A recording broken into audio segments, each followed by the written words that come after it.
बहुत दिनों के बाद अपने कॉलेज के एक दोस्त राजेश से मुलाकात हुई। राजेश और मैं एक साथ ही कॉलेज में दाखिला लेने पहुंचे थे और नाम के हिसाब से एक ही क्लास में एक के बाद एक रोल नंबर मिलने के साथ ही बैठने और हर बार एक ही समूह में काम करने का मौका मिला, जिससे हमारी दोस्ती को काफ़ी मजबूती मिल सकी। कॉलेज से निकलने के बाद मिलना जुलना कम हो गया था। मैं दिल्ली में नौकरी करता और वो गृहनगर पूना में। पर फिर भी जब भी मैं घर आता तो एक शाम उससे मिलता और दोनों मिलकर ढेर बातें किया करते थे। ऐसे ही एक बार जब शाम को हम मिले तो उसके घर पर कोई नहीं था। सिर्फ हम दोनों बैठकर बातें कर ही रहे थे कि लाइट चली गई। थोड़ी देर तक बाहर के बरामदे में बैठे बातें करते रहे। फिर मच्छरों के प्रकोप के चलते अंदर आने को मजबूर होना ही पड़ा। अंदर आकर एक मोमबत्ती जलाकर बैठे ही थे कि मैंने उससे पूछा, सुन, तू कॉलेज के ज़माने में भूतों की काफ़ी कहानियाँ सुनाया करता था और सबको डराया भी करता था। कोई कहानी याद है या फिर नौकरी में आकर सब कुछ भूल गया? तो इस पर राजेश बोला, दादा, भूत की कहानी आप तो भूत पर मानते ही नहीं, और जो नहीं मानते उनको विश्वास नहीं दिला सकते हैं या फिर कोई अनुभव नहीं करा सकते हैं। तो इस पर मैंने पूछा, क्या तुम्हें विश्वास है भूतों पर? तुमने कभी देखा है क्या, या कभी कोई महसूस किया है? तो इस पर राजेश बोला, ना दादा, पर लोग ऐसा कहते हैं। तो मैंने बोला, यही तो पेच है दोस्त, लोग एक दूसरे की बात सुनकर ही बस उसी में खुश रहते हैं। कोई मानता है, कोई नहीं मानता, लोग कुछ भी बोलते हैं, उनकी बातों पर विश्वास कैसे कर सकते हैं हम लोग? अगर मैं उन्हें देखूं या फिर महसूस करूं तो ही मैं विश्वास कर पाऊंगा। कुछ समय बाद हमने अगली अमावस को एक ऐसे मकान में मिलने का वादा किया जहां लोग भूत होने की कहानियां सुनाते हैं। मैं दिल्ली से मुंबई आकर काम खत्म करके रात के 10 बजे सीधा वहां पहुंचने वाला था और राजेश भी घर से उस मकान के पास पहुंचकर मेरा इंतजार करेगा, ऐसा हमने तय किया था। फिर दोनों मिलकर अंदर जाएंगे और साथ में अनुभव करेंगे। अमावस्या का दिन आखिर आ ही गया। मेरी ट्रेन थोड़ी जल्दी ही पहुंच गई थी। मैं उस मकान के फाटक पर खड़ा था। अचानक मुझे मकान के अंदर से राजेश की आवाज आई, दादा, मैं आ गया, अंदर आ जाओ। मैं अंदर गया और राजेश से मिला। फिर दोनों अंदर जाकर जब पहुंचे तो देखा राजेश ने एक कमरे में पेपर बिछा रखा है और वो बोला, दादा, अभी थोड़ी देर बैठते हैं, थोड़ी देर बाद जब रात थोड़ी और गहरी हो जाएगी तब चलते हैं। थोड़ी देर बाद हम कमरों में घूमना शुरू करते हैं। मेरे हाथ में एक टॉर्च थी। एकाएक एक कमरे में जलती हुई 2 आंखें देख मेरे दिल की धड़कन बढ़ गई। पर लाइट मारने पर देखा कि वो एक बड़े उल्लू का बच्चा था जो डर से एक कोने में दुबका बैठा था। मैं हंसा। 2-4 कमरों में और देखकर हम बाहर निकल आए। तभी मुझे गेट के पास एक इंसानी आकृति नजर आई तो राजेश बोला, दादा, कुछ दिखा, आवाज देकर देखो। मेरे आवाज देते ही उधर से मुझे राजेश की आवाज आई, अरे दादा, आप कब आ गए? अंदर क्या कर रहे हो? मैं तो बस थोड़ी देर में वापस ही निकल जाता। अब मुझे काटो तो खून नहीं। बहुत मुश्किल से मैं अपने पास खड़े राजेश की ओर सिर्फ आंखों को मोड़ कर ही देखा तो मेरे पास खड़ा राजेश धीरे धीरे वो हवा में जैसे विलीन हो गया। फिर मैं बेहोश हो गया। अपनी जिंदगी की भूत से पहली मुलाकात का डर मुझे बेहोश कर गया। थोड़ी देर बाद मुझे होश आया तो मैं वहीं पास ही में पड़ा था। राजेश मेरे चेहरे पर पानी के छींटे मार रहा था। मैंने राजेश को पूरी बात बताई और उस दिन के बाद से मैं भूतों पर विश्वास करने लगा। तो दोस्तों, ये थी आज की पहली कहानी। तो चलिए बढ़ते हैं आज की दूसरी कहानी की ओर। आज फिर से वही आवाज आ रहे थे जो पिछले कुछ रातों से समीर को जागने पर मजबूर कर रहे थे। उसने बत्ती जलाई और घड़ी देखा तो रात के 2 बज रहे थे। समीर एक सॉफ्टवेयर कंपनी में काम करता था और ज्यादातर अकेले ही रहता था। आज काम कुछ ज्यादा था तो वो देर से ही सोया था। और अब ये आवाज, क्या मुसीबत है यार। झन्नाते हुए समीर बेडरूम से हॉल में आया और बत्ती जलाकर देखने लगा कि ये आवाज कहाँ से आ रही है। उसे इस घर में आए अभी 4-5 दिन ही हुए थे। उसने ठीक से पूरे घर को देखा भी नहीं था। 3 कमरों का ये फ्लैट उसने किराए पर लिया था। उसे उसके ऑफिस के ही एक स्टाफ ने दिलवाया था। समीर के कानों में आती हुई आवाज से उसकी नींद उड़ चुकी थी। आज तो पता लगा कर ही रहूंगा कि ये आवाज आती कहां से है, बोलता हुआ समीर जैसे ही दूसरे कमरे की ओर बढ़ा तो उसे लगा कि हो ना हो इसी कमरे से आवाज आ रही है। वो अब साफ साफ सुन सकता था कि ये किसी औरत की आवाज थी। समीर ने महसूस किया कि उसके माथे पर पसीने की कुछ बूंदें उभर आई थी। वो डरते डरते उस कमरे में गया। अंधेरे की वजह से उसे कुछ दिखा नहीं। जब कमरे की लाइट जलानी चाहिए तो एक भी स्विच काम नहीं कर रहे थे। वो किसी तरह मोमबत्ती जलाकर वापस उस कमरे में आया। उसने आसपास नजर दौड़ाई लेकिन उसे वहां कोई नहीं दिखा। वो कमरे के दरवाजे को पूरा खोलते हुए जब अंदर गया तो उसे उस कमरे में एक पुरानी अलमारी के अलावा और कुछ भी नहीं दिखा। समीर का दिल जोर से धड़क रहा था। एक पल को उसने सोचा कि वापस लौट जाए, पर पता नहीं क्यों उसके कानों में आती हुई आवाज में ऐसा क्या था जो उसे अपनी ओर आकर्षित कर रहे थे। वो उस अलमारी की ओर बढ़ रहा था जहां से वो गाने की आवाज आ रहे थे। समीर ने कांपते हाथों से अलमारी का दरवाजा खोला और पीछे हट गया। वो क्या देखता है कि उस अलमारी में एक छोटा आईना रखा है, एक म्यूजिक बॉक्स, और उसी से गाने की आवाज आ रहे थे।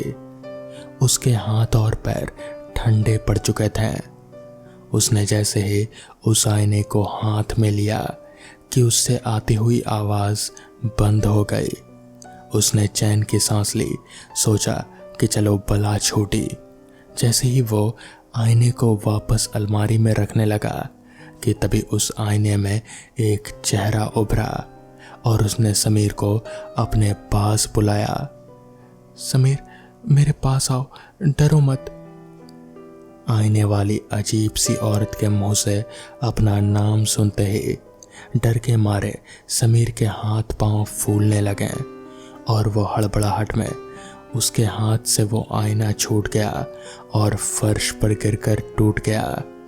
तभी टूटे हुए आईने के सभी टुकड़ों में उस भयानक चेहरे वाली औरत के जोर जोर से हंसने की आवाज आने लगी। ये सब देखते ही समीर की हालत ऐसी हो गई थी कि काटो तो खून नहीं, और वो वहीं बेहोश होकर गिर पड़ा। घड़ी की तेज अलार्म से समीर की नींद खुली तो सुबह के 8 बज रहे थे। वो हड़बड़ा कर उठा तो उसे लगा कि उसके हाथों में कुछ है। समीर के हाथों में वही आईना था जो कल रात उसके हाथों से गिरकर टूट गया था और जिसके टुकड़े टुकड़े हो गए थे, लेकिन अभी वो आईना बिल्कुल सही सलामत था। और समीर अब भी इसी सोच में था कि वो आईना उसके हाथों में आया कैसे। समीर अपने हाथों में आईना देखकर बहुत चौंक गया। उसे कुछ समझ नहीं आ रहा था। उसने घड़ी देखा, सुबह के 8 बज रहे थे। समीर को ऑफिस के लिए देर हो रहे थे, सो उसने वो आईना वहीं टेबल पर रख दिया और काम पर निकल गया।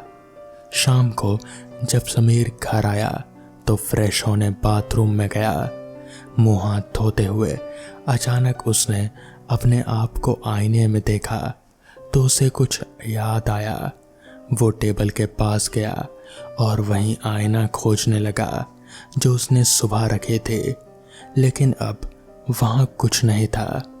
समीर को लगा कि शायद उसे कुछ गलतफहमी हुई होगी।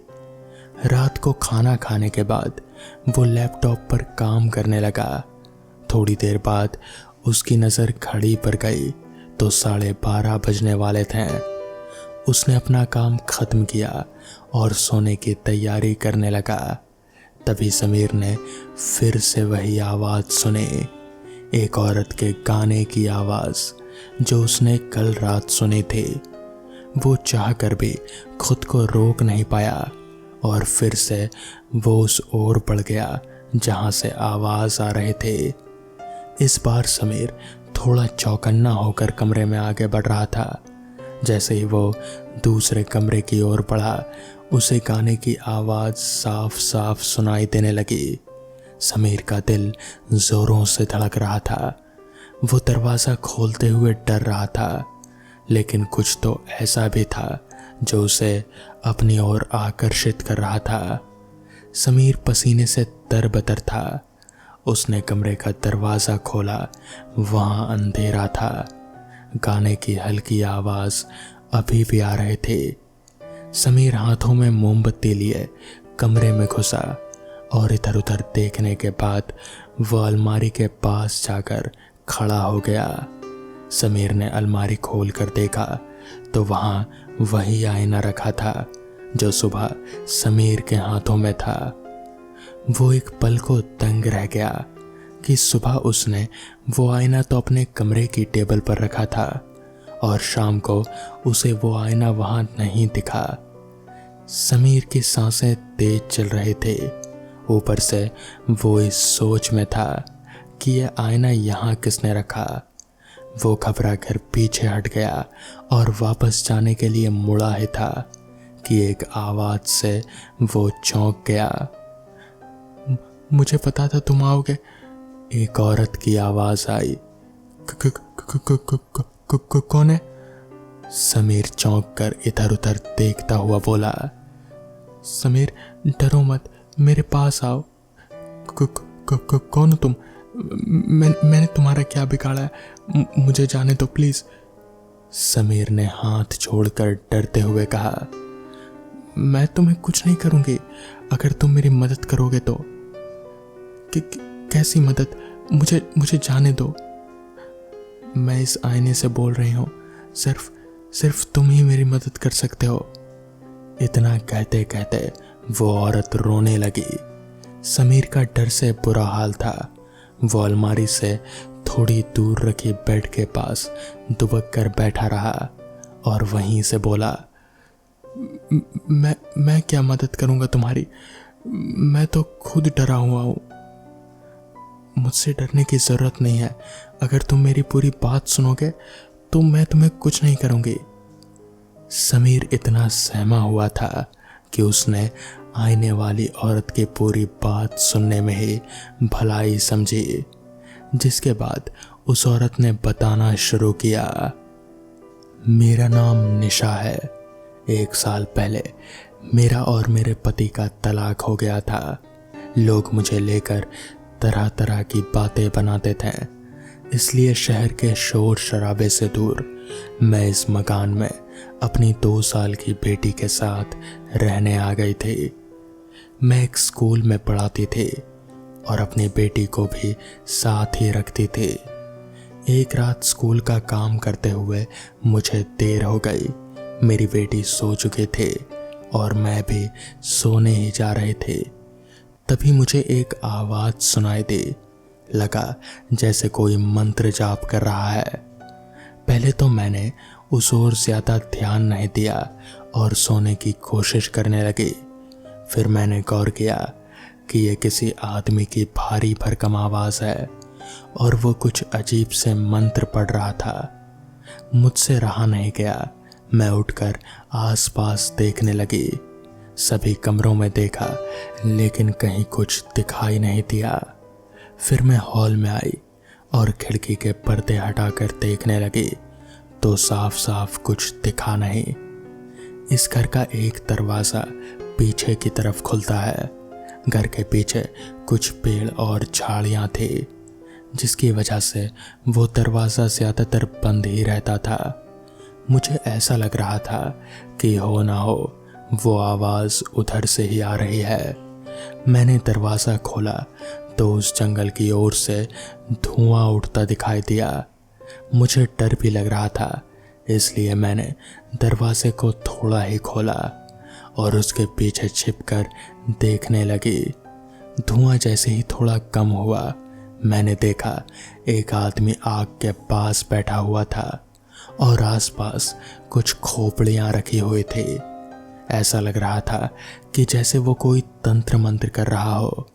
वो किसी सिद्धि को प्राप्त करने के लिए हवन जाप कर रहा था। ऐसा लग रहा था जैसे वो कोई काला जादू जानता था।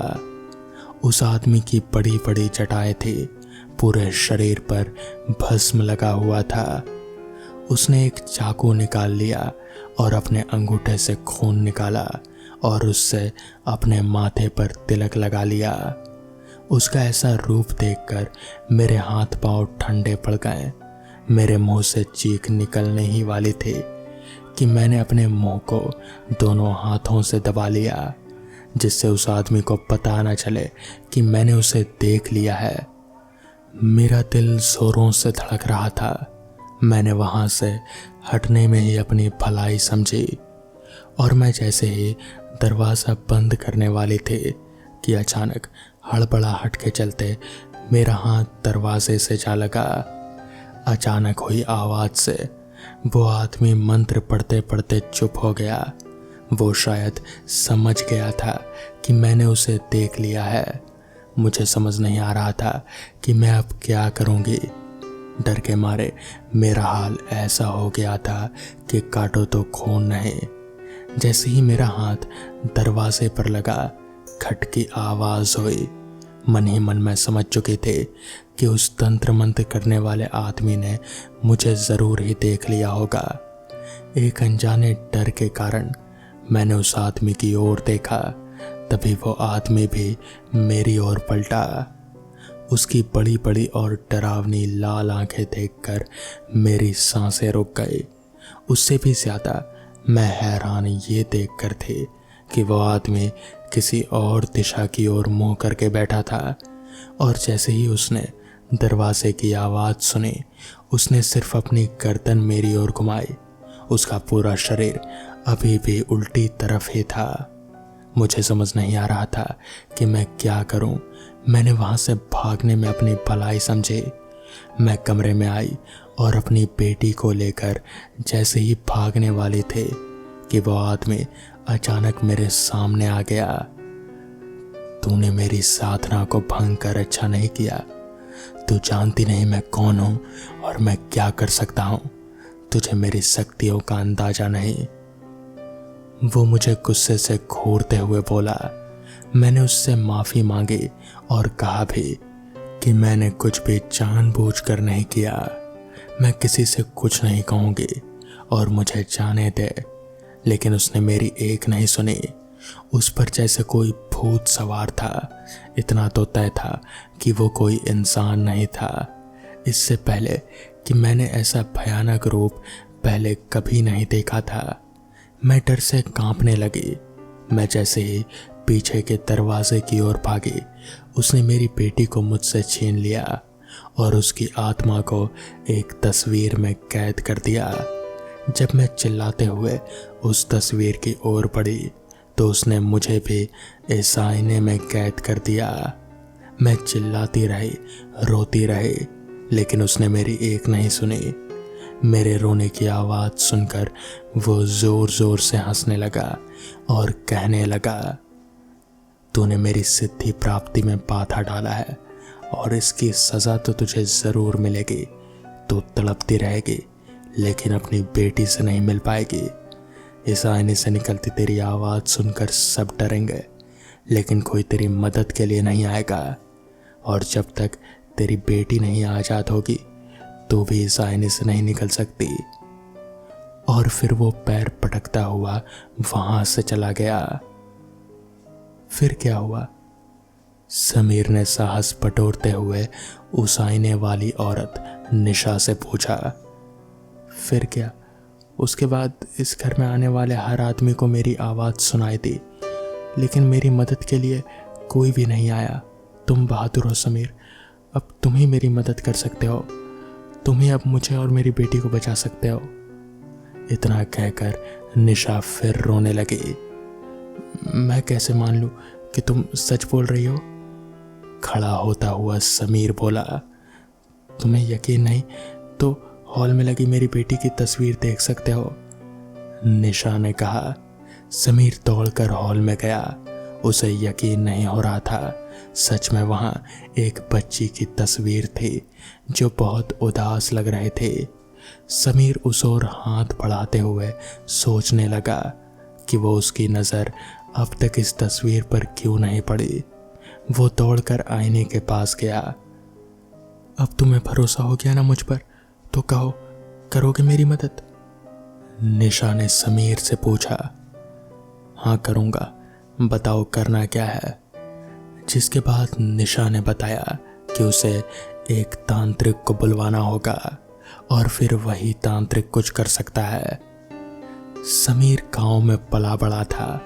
वो तांत्रिक विद्या सब कुछ जानता था, तो उसने अपने गांव से एक बहुत ही जाने माने तांत्रिक को बुलाया।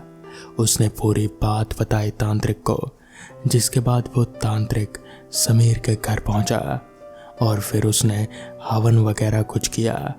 जिसके बाद तांत्रिक ने उस बच्ची की आत्मा को उस तस्वीर से बाहर निकाला। जिसके बाद निशा की आत्मा भी उस आईने वाले म्यूजिक बॉक्स से बाहर निकल गई। तो दोस्तों, ये थी आज की कहानी। अगर आपको ये कहानी पसंद आई हो तो वीडियो को लाइक और चैनल को सब्सक्राइब करना ना भूलें। तो मैं आपका दोस्त आर्यन जल्द ही मिलूँगा आपसे ऐसी ही किसी नई कहानी के साथ। तब तक के लिए अपना ख्याल रखें।